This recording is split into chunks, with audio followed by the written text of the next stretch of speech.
également Aliou xel yi day dem si rappeurs yi parce que mouvement bi ba muy taxaw bëri woon na ay rappeurs yi nga xam ni tey jii mi ngi yow actualité nga ma wax. mais c'est l'actualité. ok on y va c'est l'actualité. on y va ok les rappeurs yi ñoom ñoo ko taxawal. parce que da may dégloo ma xam fu ma jëm.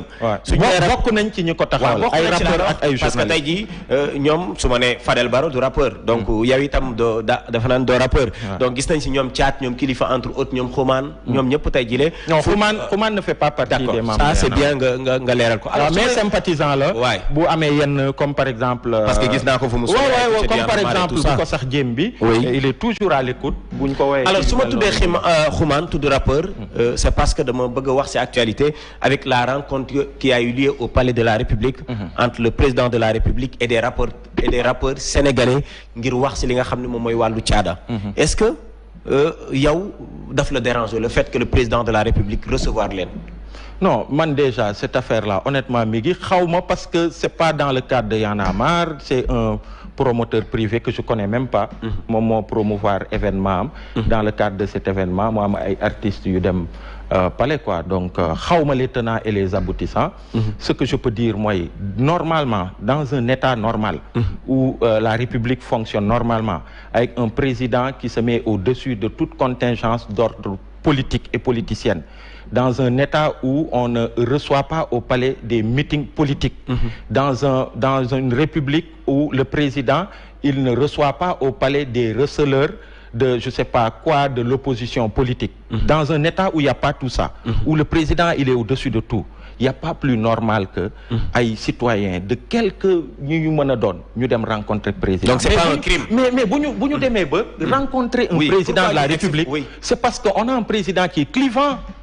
Migui, c'est pas pour rien si tous les démocrates de ce pays se sont battus pour que président de la République une fois que ñu fal la nga démissionner de tes responsabilités ci sa parti loolu parce que quand il y a un président comme Macky Sall doon président de parti République palais de la République parfois ñu koy confondre ak siège u parti lii lay indi il y a rien de plus normal que des citoyens aillent voir un président mais pourquoi Macky Sall surtout ci contexte bi ku mu recevoir ku ne ci ku ñu foog ni bañkat nga rek nit ñu jóg et ce qu'il faut aussi l'autre chose mooy mais en même temps dinaa la bàyyi nga développer mais en même temps le président di recevoir des rappeurs wala ku mu mënta doon muy jur coow y a d'autres également célébrités muy doon rappeur wala leneen dañuy afficher aussi acteurs politiques yi nga xam ñoom ñoo nekk si ku jéggi te du poser problème est-ce que finalement du nekkul bul boole lu jóge si pouvoir bi rek non est-ce que du nekkul lépp lu jóge si pouvoir bi ngeen baaxul wala ngeen tam leen man y a des artistes qui sont avec le pouvoir que je respecte c'est leur choix certains sont avec l'opposition c'est leur choix fii ku ci nekk defal ton choix mais da nga ma demander quelle lecture que je fais du fait que les initiateurs là ñu recevoir leen mu indi loolu yëpp man ma wax la sama xalaat ma jàpp ni buñ nekkoon président Macky Sall bu amoon taxawaay président et que République mu fonctionner ni mu war a fonctionner palais mu doon que pour les choses de la République je pense qu'il y aurait pas ça. Alors le président de la République vous a reçu wax nga ko jamonoy mbasum Covid-19 tey le président de la République su la soxlawaatoon tey yow ak sa mouvement di Y'en a marre est-ce que noppi ngeen ngir dem wuy ju ko l'institution président de la République bu ñu convoqué woon bu ñu invité woon palais bu dee dinañ dem bu dee parce que ça c'est les Y'en a marristes parce que même ci Covid bi man biñ ma woowee dama ko soumettre ci instance su mouvement yi ñu discuter ko ñu ne mun nga dem teewal ñu donc munuma la ne dans l'absolu dinañ dem ou pas mais si dem il y a ce 3 messages moo ñu fay yóbbu pas plus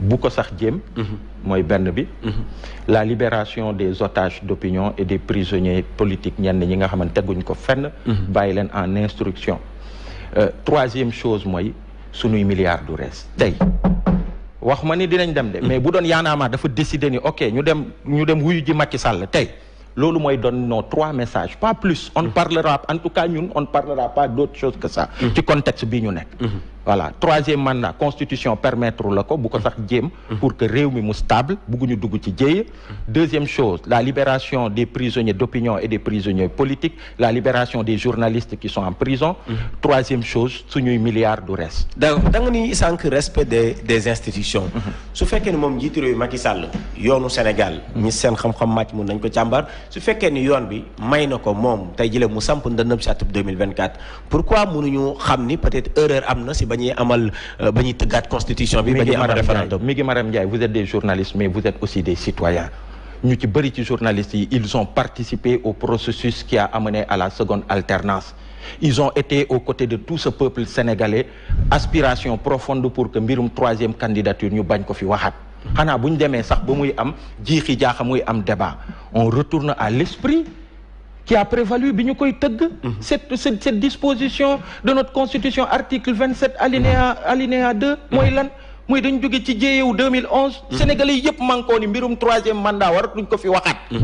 Macky Sall mu ne leen ok léegi dañuy dem référendum constitutionnel ñu am réforme pour que loolu ñu tëj ko loolu mooy esprit bi mi ngi bu ñu demee ba muy am ce débat retournons à l'esprit qui a prévalu bi sénégalais di naan jëlal suñuy milliards nga dugal ko ci référendum boobu ñu votel ko oui ci loolu la ñuy dem donc loolu bu ñu ci demee mi ngi il est clair que nul n'a le droit de briguer plus de 2 mandats consécutifs au Sénégal. mais xam nga lii nii nga wax loolu premièrement non xaaral rek non si moom la damay fa laay demee parewuma loolu d'abord c'est dans l'esprit mais dans la lettre ki nga xamante ni moom moo liggéey principalement sur ça mooy Ismaïla Madior Fall bi mu ci paree ba pare li mu tëgg ci constitution bi daf ko wax ba ñetti yoon mu ne nul ne peut prétendre à plus de 2 mandats consécutifs au Sénégal. Mais au même moment, avant même ñuy dugg ci élection yu mujj yi professeur Babacar Gueye également avertiroon na ni am na benn prox ndol bu nga xam mi ngi ci texte yi parce que professeur Ismaïla Madior Fall oui c'est vrai que c'est un professeur de droit lu mu wax dañ ko war a téye mais également am na yeneen naataangoom yi nga xam ne tey jëlee je respecte le professeur Babacar Gueye c'est avant je le respecte vraiment on a beaucoup de respect pour ce sage mais on ne peut pas être plus royaliste que le roi Le roi, c'est avant tout c'est le peuple sénégalais. Puis instituer le président à engager cette réforme-là.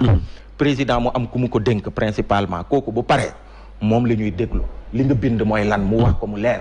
ba ñetti yoon ne kenn mënul prétendre à plus de 2 mandats consécutifs au Sénégal. mooy Ismaïla Madior Fall constitutionnaliste. tey ministre de la justice. Deuxième chose le président lui-même. Le président lui-même, on parlait tout de suite, tu sais, tout de suite. Dans son livre Sénégal au cœur, il l'a dit, oui. Tout de suite, on parlait du président, posture bi mu war a am, li mu war a incarner comme père de la nation, ci sagesse, ci bëri. kooku moom moo ci ay vidéo y en a des centaines où il l'a dit mu bind ko ci téere. léegi nag alors ba muy bind téere vraiment non moi ba muy bind téere boobu fa laa dama lay joxaat ngay loolu ba muy bind téere boobu noonu le Sénégal au cœur yàlla def na bokkoon naa ñu toogoon si ba mu koy présenté waxoon na ni maa ngi ut sama ñaar ak mandat bu mujj mais loolu mooy discours également bu ma mujjee dégg en tout cas boo xam ni moom waxoon na ko c'est-à-dire ba tey ji déggaatuma le président Macky Sall moom mu ni damay ut beneen mandat wala boog da ngeen a gis ay jéego yi nga xam ne day signaux yoo xam ne day wane ni dafay samp ndëndam qu'est-ce que vous avez constaté. Migui jamono ji lan nga constaté. bon non dama bëgg a xam lan nga constaté. est-ce que jàpp nga ni à ce rythme Migui le président qui part de ce discours là. boo xamante ni ba bi muy daagaan baatu askan wi ci la 2e fois. mu wax ko ñu dem ñu yegg à un président boo xamante dañ koy poser question bi mu ne nii oui nii non. ñu dem ba ñi nga xamante ni ñu ngi koo jege. ñu poser leen question bi ñu wax seen aqulaay taala principe bi tax ñu ànd ak Macky Sall. ñu ne ni Macky Sall de amul droit à une 3e candidature mu dàq leen. ñu dem ba au niveau sous-régional. au niveau de la CEDEAO face aux cris et aux aspirations profondes des Africains. de la zone CEDEAO mu ne day jéem a engagé benn charte boo xamante ni day dissuader les 3e mandats. en Afrique.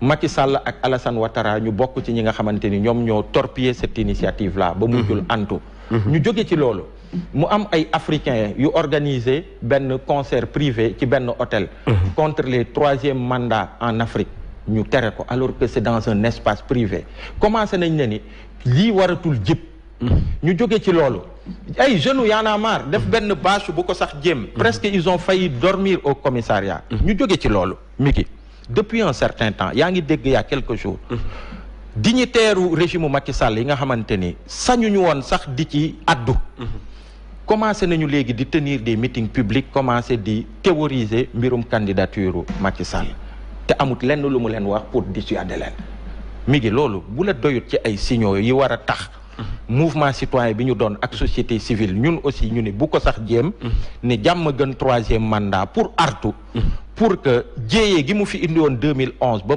muy am ay bakkan yu ci rot mu bañ a amati 3e mandat li muy yee ci fitna ci Afrique yëpp ba di indi ay coup d'état militaire face au coup d'état constitutionnel bëggaluñ ko ci réew mi ñu war a mën a jóg bu ko jéemee donc voilà mais bu ko jéemee le peuple sénégalais fera face de la façon la plus énergique et de la façon la plus forte que niñ ko defee en 2011 est-ce que nekkul ñu dem élection nit ñi dem votel keneen wala est-ce que moom dafa dul dem Macky Sall du dem Macky Sall candidature am dafa warul sax yegg conseil constitutionnel c'est ça la réalité warul sax présenter candidature bis bu mu fi jibal mbirum candidature que day déposer candidature du jot a sax yegg conseil constitutionnel les Sénégalais feront ce qu'il faut. Ouais, mais quand vous dites les Sénégalais comme si yéen da ngeen jàpp ni la majorité des Sénégalais sont avec vous.